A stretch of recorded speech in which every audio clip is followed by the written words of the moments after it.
Компьютер токтотолу. Ушу менен бирге азыр психологиялык тесттен өтөбүз биз.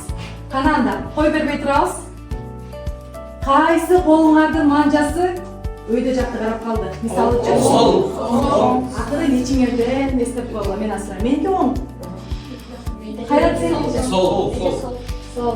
Бек болсун? Оң. Эми экинчи тестке өтө берели. Таянакты чогуу чыгабыз. Колубузду өйдө көтөрөбүз. Кайчылаштырабыз. Төшүбүзгө алып келебиз. Карагыла, кайсы колуңардын манжасы өйдө карап калды? Мисалы үчүн меники оң. Эми балдар жыйынтык алып берели. Оң деп чыккандар булар жашоодо деп психологдор аныктаган экен. Ойчул адамдар деген. Ал эми сол дегенде булар баардык нерсени дейт сүрөт аркылуу түшүнгөн адамдар дейт.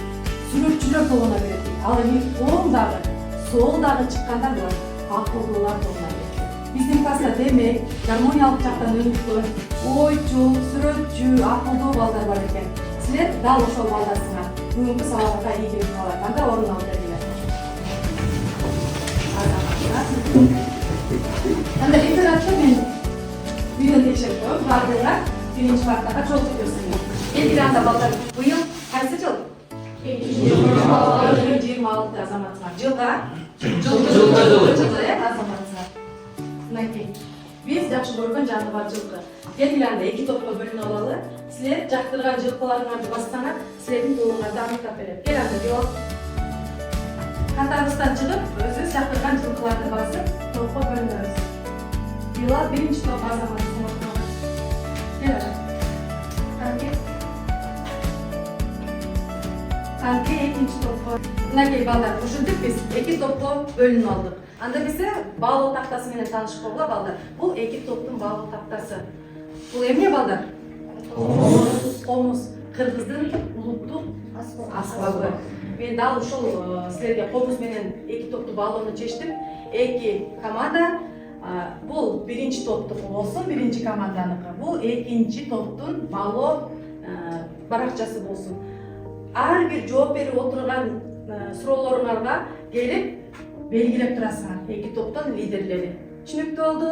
Ал эми жекече балдар, жекече дал ушундай ыйтыкчалар менен бааланып отурасыңар. Мынакей. Көрүнүп атабы? Азаматсыңар. Баардыгыңар бүгүнкү сабакта активдүү катышат деп ишенем. Анда кана угабыз.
Бермет. Жеде аспаптардын үндөрү. Аспаптардын үндөрү. İlyas. Үндөрү аранда ошол жаратылыштын бурчтарынын звуктары, музыкалык аспаптардын звуктары чыкты. Азаматсыңар. Дагы Нурбек кошумчалап койчу. Бул слайдда сен эмнени түшүндүң? Бул слайдда болсо аркада үндөр чыкты, аркада мезгилдерди. Азамат. Ар мезгилдерди уnuttук, мисалы үчүн биринчи жалбырактардын эмне болот? Шуулдап түшкөнүн, экинчи жамгырдын жааганын, үчүнчү чагылгандын чартылдашын, физикалык кубулуштардын биз эмне кылдык? Көрө алдык, Эми балдар, бүгүнкү жаңы тема эмне жөнүндө болушу мүмкүн деп ойлойсуңар? Үндөр дары. Үн, азаматсыңар. Анда чогуу көрөлү. Андан эсе балдар, биздин бүгүнкү жаңы тема үн толкундары, анын касиеттери, инфраүн, ультраүн, алардын жашоодо колдонулушу болмокчу. Биздин сабагыбыздын максаты үн толкундарынын негизги касиеттери менен таанышасыңар. Үн толкундарын жашоо турмушта жана техникадагы маанисин билебиз, ошондой эле үн толкундарын жаратылышта жана техникадагы колдонуу мисалдарын карап өтөбүз. Ал эми сабакка негизги түшүнүктөр: үндүн бийиктиги, үндүн каттуулугу, ультраүн, инфраүн жана кинематика. Эми сабактын жүрүшүндө математика, биология, информатика, музыка жана медицина предметтери менен предмет аралык байланыш экендигин биз билебиз. Эми балдар, бүгүнкү сабакта мен эмес, силер ачылыш жасайсыңар. Азыр мен 2 топко тапшырмаларды берем. Биринчи топ биологик предметтерден тартып, силерге үн кантип пайда болот деген суроону бергим келип турат. Жана ошондой эле силерге экспериментке тиешелүү бул жерде керектүүлүүчү приборлор берилген. Силерге таратып берейин. Унутмактоого, ортого батыңар, эмне кыласыңар? Чогуласыңар да иштейсиңер. Ал эми экинчи топко дагы дал ошондой, бирок башкача тапшырма берилет. Силер дагы ынтымакташып ортого отуруп, эмне кылабыз? Иштейбиз. Кананда барды эки топко тең 5 минуттан убакыт берилет.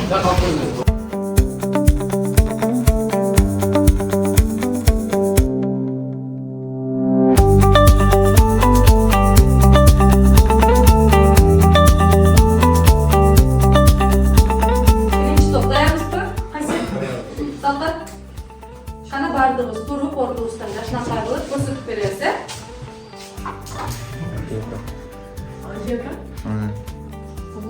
Азаматсыңар. Демек, эмне кылдык биз? Үндүн таралышын аныктап алдык, Силердин максаты эмне эле? Ким айтып берет? Канышай? Биздин максат үн кантип пайда болот деген суроого жооп издөө болчу. Капитанкы? Үн кантип пайда болот деген суроо берсек, ал термин аркылуу пайда болот. Мисалы биз сыгылышты алабыз. Буну терметсек үн чыгат, сонун. Ал эми силерге дагы бир курал бергем. Кана, аны кандай кылып аныктадыңар? Үн толкундарын биз абадан термелүү катары аныктап келбиз. Мисалы биз казыр комуз чет атканда абанын күүсү угулат, ошону биз көрө албайбыз, бирок уга алабыз. Азаматсың, көрө албайбыз, бирок эмне кылат экенбиз? Уга алып келебиз, үн толкундарын. Кана?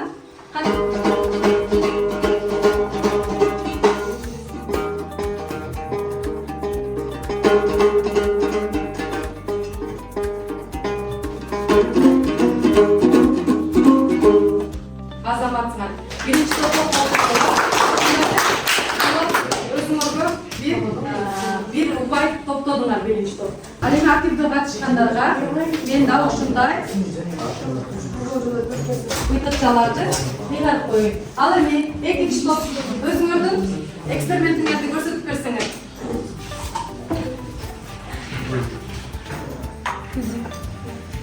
Физика. Термодинамика? Азаматсыңар. Эми силерге кандай суроо берди эле атай?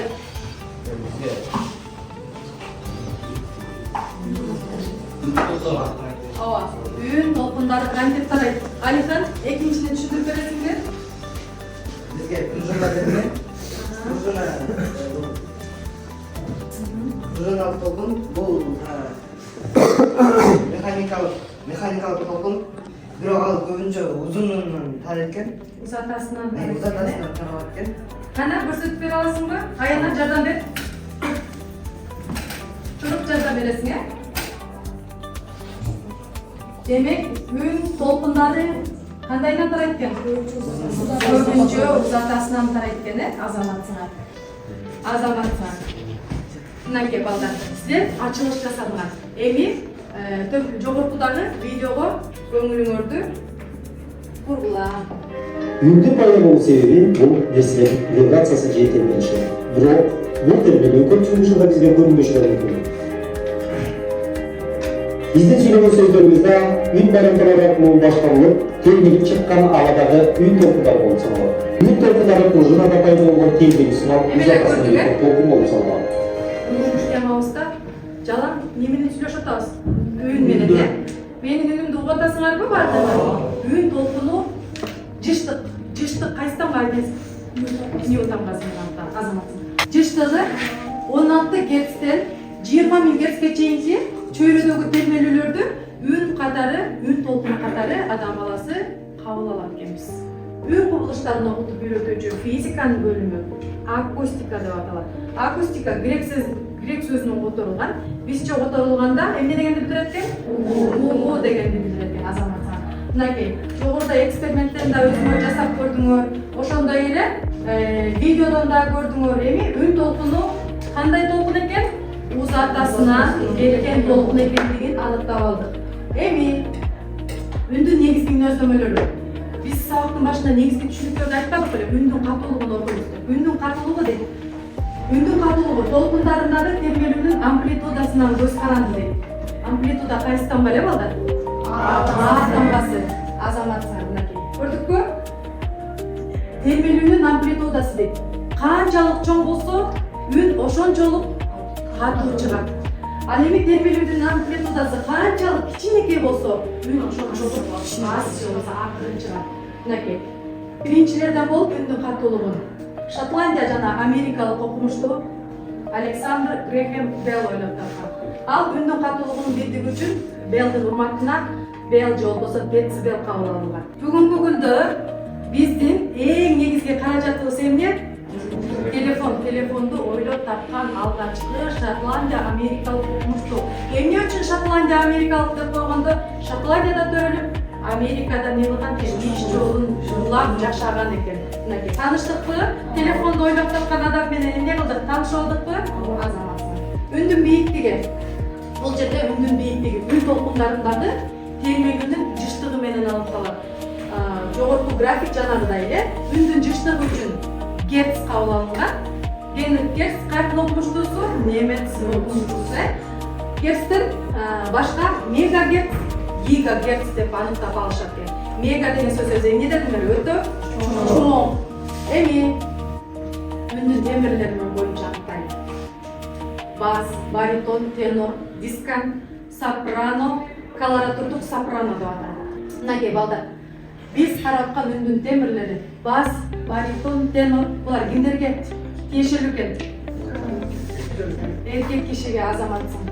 Ал эми контральто, меццо сопрано бул аялдарга тиешелүү экен. Себеби бир эле жагы бир учурда жагымдуу дейт, бир эле учурда ачуу дейт. Биз чын эле кыздар эмне кылабыз ойноп атканда же болбосо жанагышкан учурда үнүбүз ачуу чыгып кетет го, жакын кыздар. Бөбөктөрүбүздүкү кандай экен? Дискан темирлерине кирет экен. Астындагы тапшырманы эске сактап, дептерибизге жазып коебуз. Үйдөн дейт, өзүңөрдүн үнүңөрдүн темирлерин эмне кыласыңар?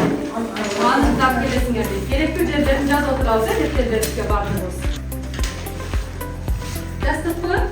Ал эми азыр үн жыштыктарын кабыл алуу боюнча жан жаныбарларды карап өтөлүк. Адам баласы, биз балдар 16 герцтен 20 000 герцке чейинки үн жыштыктарын эмне кылат экенбиз? Кабыл алат экенбиз. Демек балдар, жашоо турмушубузда биз уга албаганда үндө бар болушу мүмкүнбү? Демек 16 герцке чейинки үндөрдү эмне кыла албайт экенбиз? Уга албайт экенбиз, Кананда бир суроо берип кетейин. Жанагы биздин өтүлгөн слайдтардан. Үн толкунунун катуулугу кандай чоңдукка көз каранды? Амплитудага көз каранды. Бас көрөйүн, Мынакей, азаматсың. Амплитудага эмнеге? Көз каранды экен.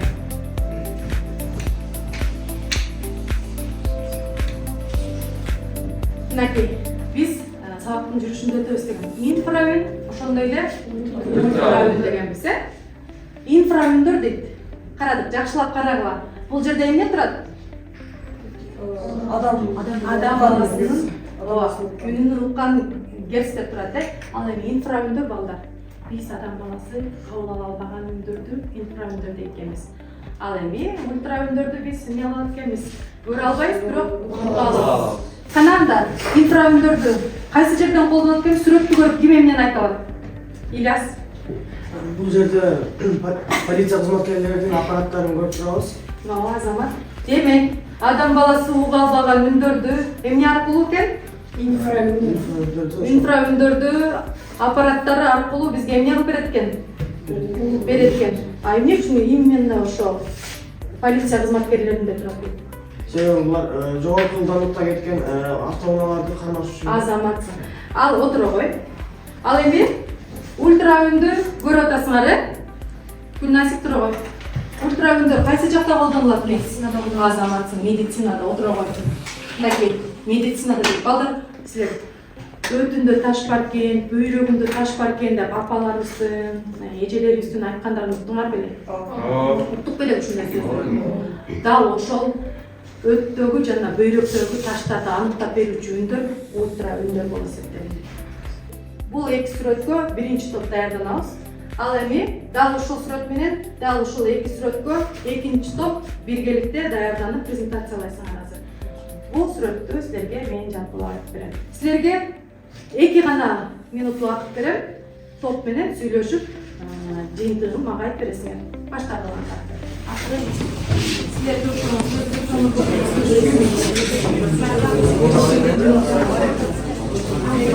Ананда балдар. Аныктадыкпы эки топ? Биринчи топ. Жооп бере берсеңер.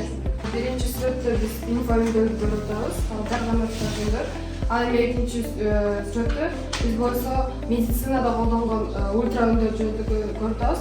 Бул жерде УЗИ жөнүндө турат. Ал мисалы аларды билип атканга көрө Бул сүрөттө биз суу астында ошол кесип көрүп турабыз. Ал болсо ошол аныктык кылыш үчүн атайын ультра өндөрдү жөнөтүп адам. Хабар бар да жөнөтүп, аны ошентип өзүнүн азырын табат. Экинчи сүрөттөрдө биз болсо медициналык аппараттарды көрүп турабыз. Булар атайын медицина колдонот. Ошол үндү болсо күчөтүп угуш үчүн. Азаматсың. Ал эми мынакей балдар, силер доктор айттыңар. Жарганаттар дейт. Азыктарды табыш үчүн алыстан эле көпөлөк жана башка чегирткелердин үнүн угат экен. Ал эми дельфиндер дейт, булар дагы өзүнүн азыктарды инфра өндөр аркылуу же болбосо өзүнүн үйүрүн инфра өндөр аркылуу барып балыктардын тобун таап алат экен. Мынакей. Ал эми үчүнчү бул сонар деп айтылган кеме. Суунун алдындагы биздин суулардын алдында да эмнелер бар? Тоолор, жашоо бар да, дал ошол суунун алдындагы нерселерди окутуп үйрөтүүчү кеме болуп эсептелет экен. Эми ары карай улантсак балдар. Тематикага келели, жаңы термин. Дептериңердин бурчуна жазып койсоңарбы? Бери карайбыз, анда жаздыкпы Азаматсыңар? Тематика дейт. Пластинанын, мембрананын жана диафрагманын үстүндө вибрациянын көрүнүшүн изилдөөчү илим. Ал грек сөзүнөн алынган. Бизче которгондо толку дегенди билдирет экен. Эми силер дагы азыр видеону көрүп, андан соң эксперимент жасайсыңар. Баардыгыңар азыр видеону карап көргүлө. The film you're about to see has no characters.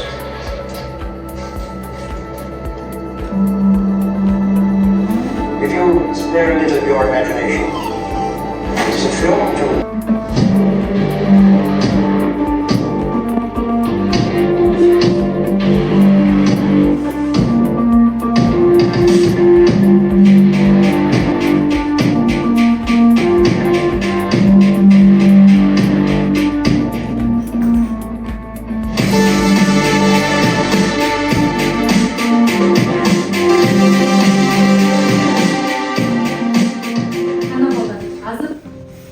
видеодон көргөндөрдү биз өз колубуз менен жасап көрөбүз.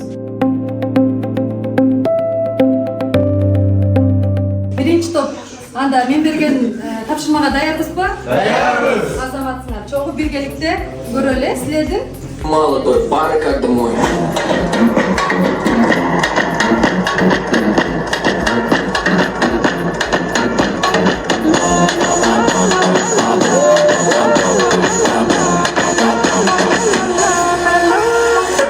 Ананда биз экинчи группа. Даярбызбы? Даярбызбы?